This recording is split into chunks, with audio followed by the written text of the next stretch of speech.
दोस्तों drama serial रथ के आने वाले एपिसोड में आप लोग देखने वाले हैं। ये ड्रामा बहुत ही इंटरेस्टिंग बन चुका है। यहाँ पर दोस्तों ज़ैन बहुत ही गमज़दा होगा और उसका वालिद उसे बार बार समझाने की कोशिश करता है कि क्यों तुम अब ईमान को याद कर रहे हो। ईमान अब तुम्हारी जिंदगी से निकल चुकी है। मैं चाहता हूँ कि तुम्हारी माँ के जाने के बाद अब तुम अपना घर संभाल लो और शादी कर लो। लेकिन ज़ैन अपने वालिद को कहता है कि बाबा आपको तो पता है मैं अपनी माँ को कैसे भूल सकता हूँ और उस इंसान को कैसे भूल सकता हूँ जिस इंसान की वजह से मेरी माँ चली गई।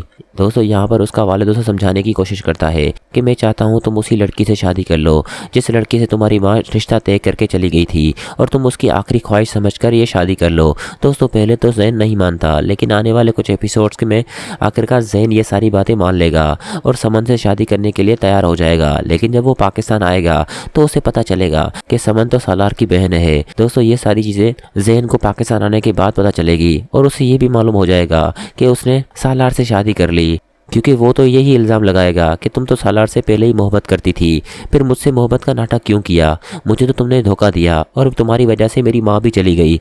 दोस्तों ज़ैन अब पूरी तरह से ईमान की ज़िंदगी तबाह कर लेगा। लेकिन यहाँ पर ज़ैन को मालूम नहीं है कि इस बार ईमान अकेली नहीं है, उसके साथ सालार भी है। सालार उसकी ढाल बनकर खड़ा रहेगा और उसे कुछ होने नहीं देगा। दोस्तों आने वाले एपिसोड में ज़ैन तो पूरी तरह से एक प्लानिंग के साथ आएगा कि किसी तरह बस उसे ईमान मिल जाए और उसे वो अच्छी तरह से बेइज्जत करे, अपनी दिल की सारी भड़ास निकाल दे जो भी उसके साथ हुआ, क्योंकि इतना जल्दी ज़ैन ईमान को भूल नहीं पाया। दोस्तों आने वाले एपिसोड में ईमान को भी मालूम हो जाएगा कि ज़ैन पाकिस्तान आ चुका है, क्योंकि एक रेस्टोरेंट में जब ईमान और सालार बैठे होंगे, जब वो वापसी में घर के लिए निकलेंगे तो दोस्तों तब उसकी नज़र ज़ैन पर पड़ती है। ज़ैन उसका हाथ पकड़कर उसे कहता है कि मुझे तुम्हें कुछ बताना है। यहाँ पर दोस्तों ईमान कहेगी मुझे तुमसे कोई बात नहीं करनी, मेरे शोहर सालार ने तुम्हें देख लिया तो तुम्हारा क्या हाल करेगा तुम्हें पता भी नहीं है।